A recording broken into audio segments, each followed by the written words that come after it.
Hello, আসসালামু আলাইকুম। আজকে আমি গাজরের হালুয়া বানাবো।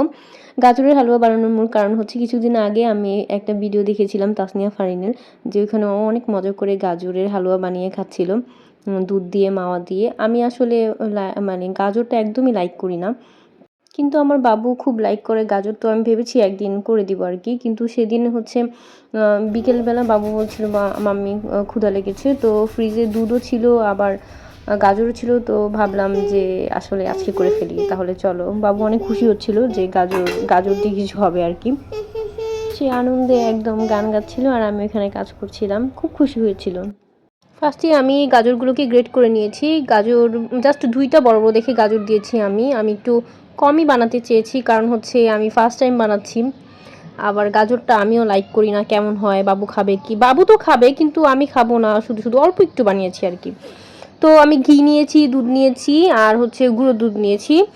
এই ৩টা দিয়ে আরকি আমি বানাবো। আমি আসলে তাসনিয়া ফারিনের মতোই টোটালি করি নাই। ও আগে দুধ ঢেলে দেন হচ্ছে ওইটার মধ্যে তেজপাতা, এলাচ, দারচিনি এগুলো দিয়ে তারপর হচ্ছে গাজরটাকে সিদ্ধ করে নিয়েছে। এটা আমি করিনি।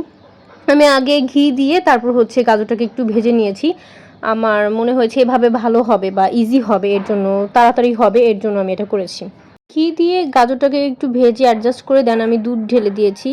আমার দারচিনি, এলাচ এগুলো দিতে ভালো লাগে না, তো আমি দিইনি। আপনারা চাইলে দিয়ে নিতে পারেন। তো আমি হচ্ছে দুধ ফার্স্টে আমি অল্পই দিয়েছি, অল্প দিয়ে দেখছিলাম কীভাবে কী হবে বা ঠিক আছে নাকি। তারপর কিন্তু আমি আবার এই দুধটা আবার দিয়েছি, মনে হচ্ছিল কম হয়ে গিয়েছে, তার জন্য আবার আমি দিয়েছি।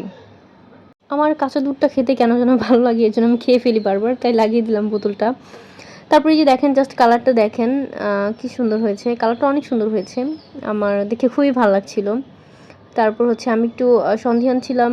তাসনিয়া ফারিন তার মাওয়াটা অন্যভাবে বানিয়েছে। আমি চিন্তা করছি যে এটার মধ্যে ঘি ঢেলে দেন দুধ দিয়ে দিব, তার মানে এভাবেও মাওয়া হয়। ঘি আর দুধের মিশ্রণেই মাওয়া হয় অ্যাকচুয়ালি। তো আমি ভেবেছি যে এভাবে করব, দেখি হয় কি না। হবে কি না আমি আর কি ভাবছিলাম। অফ ক্যামেরা আমি একটু চিনি দিয়েছিলাম এটার মধ্যে, ১-১.৫ চামচের মতো। আপনাদের যতটুকু পরিমাণ চিনি লাগে দিবেন আর কি। তারপর আমি আবার ঘি অ্যাড করছি। ঘি দিয়ে একটু নাড়াচাড়া করেই আমি আবার গুঁড়ো দুধটা দিয়ে দিব। তো আমি গুঁড়ো দুধটা দিয়ে দিলাম।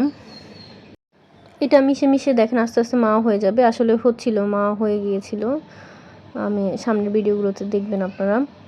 আর আমি ইচ্ছামতো গুঁড়ো দিয়েছি, আবার দিয়েছি। মানে যত গুঁড়ো দুধ আর ঘি দিতে পারেন ততই মজা হবে আর কি, বিষয়টা এরকম। দুধ আর ঘিয়ের মিশ্রণে আর কি খুব মজা হয়। ভালোই টেস্ট হয়েছে আমার। পরবর্তীতে খেয়ে মানে আমিও খেয়েছি।